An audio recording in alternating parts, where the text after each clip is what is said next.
இந்த சாப்டரில் expenses, budgeted cost, work products and documents, thresholds, risk and இஷ்யூஸை பற்றி பார்க்குறோம்.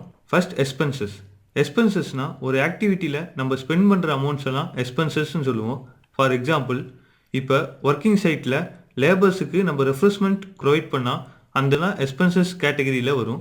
Budgeted cost. பட்ஜெட்டட் காஸ்ட்னா டோட்டல் எக்ஸ்பென்ஸ். ஒரு ப்ராஜெக்டில் டோட்டலாக எவ்வளோ ஸ்பெண்ட் பண்ணியிருக்கோம் அமௌண்ட் அப்படிங்கிறது வந்து ப்ரீ பிளான்டாக நம்ம வந்து ஃபோர்காஸ்ட் பண்ணி வைக்கிறது தான் budgeted cost. Expenses and budgeted காஸ்ட்டை பிரைமவராவில் எப்படி என்ட்ரி பண்ணி டிஸ்பிளே பண்ணுறதை பார்க்கலாம். இப்போ பிரைமவரா சாஃப்ட்வேரை நான் ஓப்பன் பண்ணியிருக்கேன். இது நம்ம ப்ரீவியஸ் சாப்டரில் பண்ண WBS. இந்த ப்ராஜெக்ட்டுக்கு நம்ம இப்போ வந்து எக்ஸ்பென்ஸ் கிரியேட் பண்ண போகிறோம். எக்ஸ்பென்ஸ் கிரியேட் பண்ண மெனு பாரில் ப்ராஜெக்ட் கிளிக் பண்ணி அதில் எக்ஸ்பென்ஸ்னு ஒரு ஆப்ஷன் இருக்கும், அதை கிளிக் பண்ணுறோம்.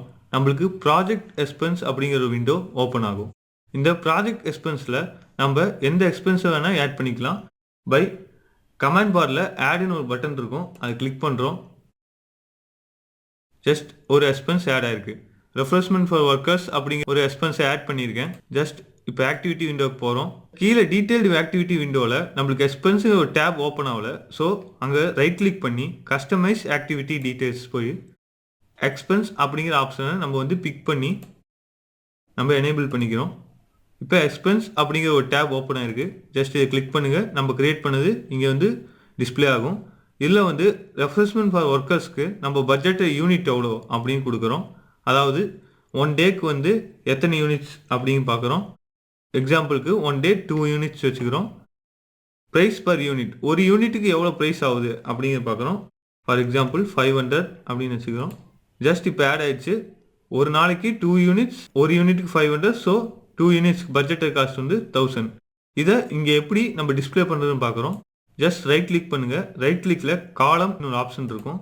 ஜஸ்ட் காலத்தை கிளிக் பண்ணி காஸ்ட்டில் நம்மளுக்கு பட்ஜெட்டட் காஸ்ட் இருக்கும், அதை ஜஸ்ட் எனேபிள் பண்ணிக்கோங்க.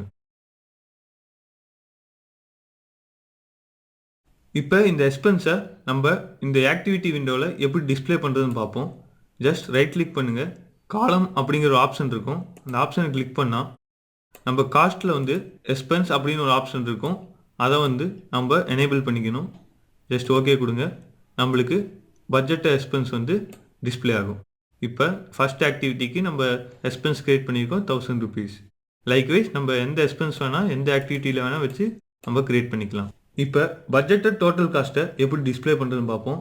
ஃபர்ஸ்ட் ஆக்டிவிட்டி விண்டோவில் ரைட் கிளிக் பண்ணி காலம்ஸ் கிளிக் பண்ணுறோம்.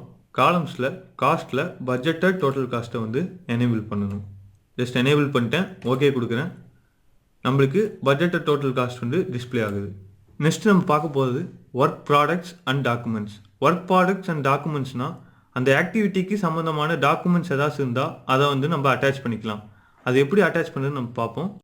ப்ராஜெக்டில் WPS அண்ட் டாக்ஸ் அப்படிங்கிற ஆப்ஷன் இருக்கும். ஜஸ்ட் அதை கிளிக் பண்ணுறோம். கிளிக் பண்ணால் நம்மளுக்கு work products and documents window வந்து ஓப்பன் ஆகும்.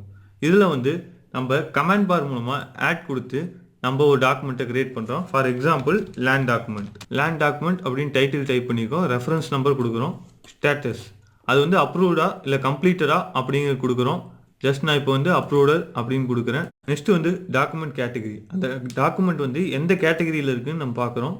ஜஸ்ட் நான் வந்து ஜென்ரல் டாக்குமெண்ட் செலக்ட் பண்ணிவிட்டு ஆட் கொடுத்துக்கிறேன்.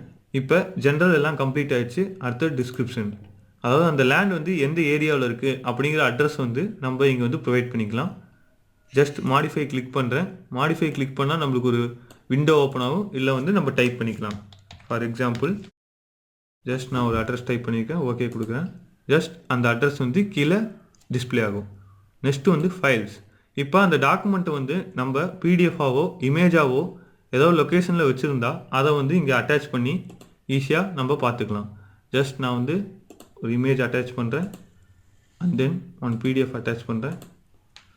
ஜஸ்ட் நீங்கள் வந்து வெளியே போய் லான்ச் கொடுத்து பார்க்கணுன்னு அவசியம் இல்லை. இங்கேயே லான்ச் கொடுத்தீங்கன்னா அந்த இமேஜ் உங்களுக்கு ஓப்பன் ஆகிடும்.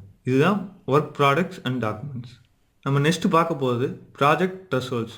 ப்ராஜெக்ட் த்ரெஷோல்ட்ஸ்னால் lead and lag of the ப்ராஜெக்டை நம்ம டிஸ்பிளே பண்ணுறதுக்காக யூஸ் பண்ணுறது தான் ப்ராஜெக்ட் த்ரெஷோல்ட்ஸ். ஃபார் எக்ஸாம்பிள் ஒரு ஆக்டிவிட்டியில் 2 days டிலே இல்லை 2 days பிஃபோராக அந்த ஆக்டிவிட்டி கம்ப்ளீட் ஆயிடுச்சு அப்படிங்கிறது வந்து நம்ம த்ரெஷோல்ட் எனேபிள் பண்ணியிருக்க மூலமாக நம்ம டிஸ்பிளே பண்ணிக்கலாம். ஃபர்ஸ்ட் த்ரெஷோல்ட் எப்படி ஓப்பன் பண்ணுறதுன்னா மெனு பாரில் ப்ராஜெக்ட்ஸில் த்ரெஷோல்ட்ஸ் ஆப்ஷன் இருக்கும். ஜஸ்ட் அதை கிளிக் பண்ணுறோம். ப்ராஜெக்ட் த்ரெஷோல்டுங்கிற விசார்டு வந்து நம்மளுக்கு ஓப்பன் ஆகும். ஜஸ்ட் கமாண்ட் பாரில் ஆட் பட்டன் கிளிக் பண்ணுறோம். ஆட் பட்டன் கிளிக் பண்ணால் த்ரெஷோல்ட் பேராமீட்டரில் நம்மளுக்கு செலக்ட் த்ரெஷோல்ட் பேராமீட்டர் விண்டோ வந்து பாப்பப் ஆகும். இதில் நம்ம எந்த வேரியன்ஸை நம்ம மானிட்டர் பண்ணுமோ அந்த வேரியன்ஸை செலக்ட் பண்ணணும். ஃபார் எக்ஸாம்பிள் ஸ்டார்ட் டேட்டில் ஏதாவது வேரியன்ஸ் ஆயிருந்தால், இல்லை ஃபினிஷ் டேட்டில் ஏதாவது vary ஆயிருந்தாலோ, total float, free float, காஸ்ட்டில் ஏதாவது வேரி ஆயிருந்தாலோ, ஷெட்யூல் வேரியேஷன் இருந்தாலோ, அது நம்ம எதை மானிட்டர் பண்ணுமோ அதை செலக்ட் பண்ணி ஜஸ்ட் ஆட் கொடுக்குறோம். ஆட் ஆயிடுச்சு. அடுத்து டபிள்யூபிஎஸ்ல நம்ம எந்த ஆக்டிவிட்டிக்கு மானிட்டர் பண்ணுமோ அதை நம்ம செலக்ட் பண்ணி ஜஸ்ட் ஆட் கொடுக்குறோம். Next status. இதில் எனேபிள், டிசேபிள் 2 ஆப்ஷன் இருக்குது. எனேபிள் வச்சா நம்ம வேரியன்ஸை மானிட்டர் பண்ணலாம். டிசேபிள் வச்சா வேரியன்ஸை மானிட்டர் பண்ண முடியாது. ஸோ நான் எனேபிள் வச்சுக்கிறேன். ப்ரையாரிட்டியில் நம்மளுக்கு 5 டைப்ஸ் ஆஃப் ப்ரையாரிட்டி இருக்கும். Top, high, normal, low, lowest. நம்ம எப்பயுமே ப்ரையாரிட்டி டாப்பில் வச்சுக்கலாம். ஜஸ்ட் நெக்ஸ்ட் கீழே இருக்க டீட்டெயில் ஆக்டிவிட்டி பாரில் லோயர் த்ரெஷோல்ட், அப்பர் த்ரெஷோல்ட் 2 இருக்குது. லோயர் த்ரெஷோல்ட்னா எவ்வளோ லோவாக வேரி ஆகலாம், அப்பர் த்ரெஷோல்ட்னா எவ்வளோ ஹையாக வேரி ஆகலாம் அப்படிங்கிறது வந்து நம்ம இங்கே வந்து கொடுக்கணும். நெக்ஸ்ட் டீட்டெயில்ஸ் கிளிக் பண்ணுறோம். டீட்டெயில்ஸ் டேப்பில் மானிட்டர் டைம் விண்டோ இருக்கும். அதாவது நம்ம வேரியன்ஸை எந்த டைம்லேருந்து எந்த டைம் வரைக்கும் மானிட்டர் பண்ணுமோ அதை வந்து இங்கே நம்ம ப்ரொவைட் பண்ணணும். ஃபர்ஸ்ட் ஃப்ரம் டேட்டில் earliest project start, latest project finish, earliest date, current week, current month இருக்கும். நான் ஏர்லியஸ்ட் ப்ராஜெக்ட் ஸ்டார்ட் செலக்ட் பண்ணிக்கிறேன். டு டேட் எது வரைக்கும் நம்ம மானிட்டர் பண்ணணும் அப்படின்னு பார்க்குறேன். லேட்டஸ்ட் ப்ராஜெக்ட் ஃபினிஷ் வரைக்கும் செலக்ட் பண்ணிக்கிறேன். இப்போ from date and to date கொடுத்தாச்சு. இப்போ அந்த த்ரெஷோல்டை நம்ம மானிட்டர் பண்ணலாம். எப்படி மானிட்டர் பண்ணணும்னா மெனு பாரில் டூல்ஸ் ஆப்ஷனில் மானிட்டர் த்ரெஷோல்டுன்னு ஒரு ஆப்ஷன் இருக்கும். ஜஸ்ட் அதை கிளிக் பண்ணுறோம். கிளிக் பண்ணோன்னே use original threshold monitor windows or use new threshold monitor விண்டோன்னு கேட்கும். யூஸ் ஒரிஜினல் த்ரெஷோல்ட் மானிட்டர் விண்டோஸ்னால் நம்ம கொடுத்த டேட்டை வச்சு மானிட்டர் பண்ணணும். யூஸ் நியூ த்ரெஷோல்ட் மானிட்டர் விண்டோஸ்னால் நம்ம அதை கிளிக் பண்ணிவிட்டு நியூ டேட் கொடுத்து அது மூலமாக நம்ம மானிட்டர் பண்ணிக்கலாம். இப்போ நான் வந்து use original threshold monitor windows கொடுக்குறேன். ஜஸ்ட் மானிட்டர் பண்ணுறேன். இப்போ வந்து எனக்கு வந்து 3 issues are identified. 3 issue identify ஆயிருக்கு. 3மே நம்மளுக்கு வந்து ஓப்பன் ஆயிருக்கு. இதுதான் ப்ராஜெக்ட் த்ரெஷோல்ட்ஸ். சப்போஸ் இதை டிசேபிள் பண்ணால் நம்மளுக்கு ப்ராஜெக்ட் த்ரெஷோல்ட் மானிட்டர் பண்ணாது. இந்த த்ரெஷோல்ட் இஷ்யூஸை நம்ம ப்ராஜெக்ட் இஷ்யூஸில் போய் பார்த்துக்கலாம்.